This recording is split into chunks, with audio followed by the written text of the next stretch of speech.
Al Jazeera Podcasts. I'm David Enders, and this is The Take. As Israel's war on Gaza continues, we're coming to you on Sundays with a weekly roundup. This week, 67 days into a ceasefire, Israel has killed at least 383 Palestinians in Gaza. A winter storm killed at least 14 Palestinians in Gaza. Israel approved further settlements in the occupied West Bank. Today is Sunday, December 14. Israel has killed more than 70,656 Palestinians in Gaza since October 7, 2023. A storm this week in Gaza led to 14 deaths from flooding, building collapses, and exposure. The International Organization of Migration estimates nearly 1 million Palestinians there lack appropriate shelter for the weather. Al Jazeera's Ibrahim al-Khalili reported from northern Gaza on Friday. What's still standing after months of war? The storm brings down. Strong winds and heavy rain are sweeping across Gaza, turning already damaged neighborhoods into danger zones. In Beit Lahia, a residential building collapses after being weakened by repeated bombardment.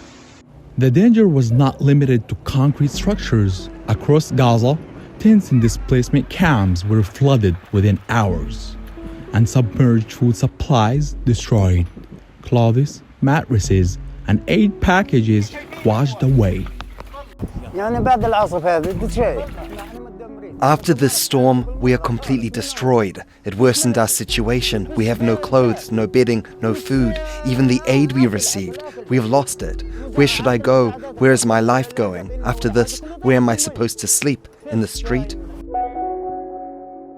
In central Gaza, Al Jazeera correspondent Hind found similar scenes of distress, reporting from a camp where residents were trying to reinforce their tents before more rain falls.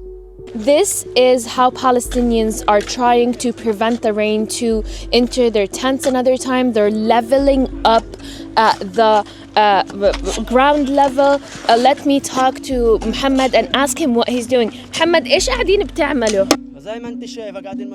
As you can see, we're trying to collect as much sand as we can to prevent rainwater from leaking into our tents. We have a 1-week-old infant and we're trying to protect them from the very cold rainwater. We heard that 3 children have died recently from the cold winter. We fear for our baby. God forbid he should join them. There's a huge fear on the babies in those makeshift tents where Palestinians are scared to lose their beloved ones. They're scared to lose their babies.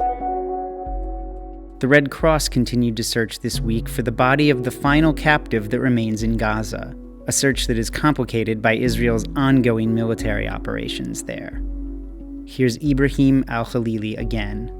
We are here in Gaza's Al Zaytun neighborhood east of Gaza City, where members of Hamas's armed wing, the Qassam Brigade, alongside the Red Cross, are entering to Al Zaytun neighborhood to search for the remains of the last Israeli captives believed to be held here. This operation will take place inside the so-called Yellow Line, which is still under the Israeli control. We are seeing here Hamas members alongside the Red Cross are continuing to search for this last captives. Israel allowed for this operation in order to accelerate the retrieving process of these captives.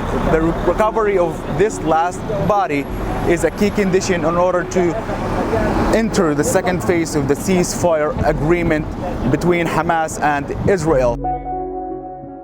Israel approved new settlements in the occupied West Bank, setting a record for approved building there. Al Jazeera's Nour Odeh reported from Ramallah on Friday.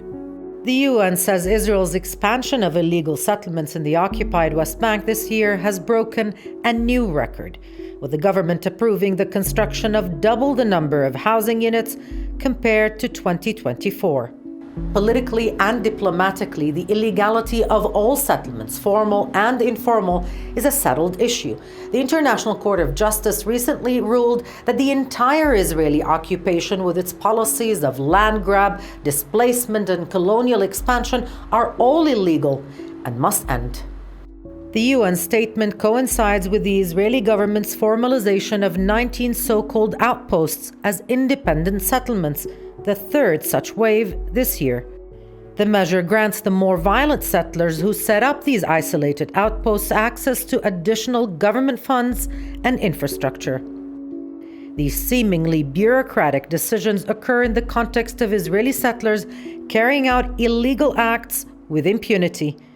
During the past 2 years, settlers backed and protected by Israeli soldiers have forcibly displaced 44 communities across the West Bank. And that's The Take for Sunday, December 14. Please join us again tomorrow. This episode was produced by me, David Enders. Our sound designer is Alex Roldan. Alexandra Locke is The Take's executive producer, and Ney Alvarez is Al Jazeera's head of audio.